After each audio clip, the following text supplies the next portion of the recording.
Magandang araw sa lahat dyan, especially ng mga subscribers ko. Salamat sa inyo. Binalikan ko lang tong repairing digital scoreboard na in-upload ko dati na medyo matagal na, kasi marami nagtatanong kung paano daw yung circuit diagram nung kable. UTP cable ang ginamit ko, ha. Yung aviation connector, 8 pin aviation connector to. Okay? Ako ng circuit diagram para makatulong sa inyo. Ito 'yon.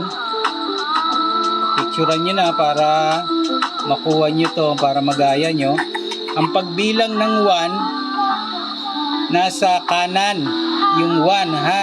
Ito yung itim, yung female socket. Yung itim. Wag yung pasukan ng kable dito sa harap. Yung 1 nasa kanan, yung 7 nasa kaliwa.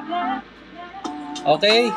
Medyo mahirap lang, kaya mas maganda gamitin yung kable UTP, yung stranded, kasi para hindi maputol ka agad.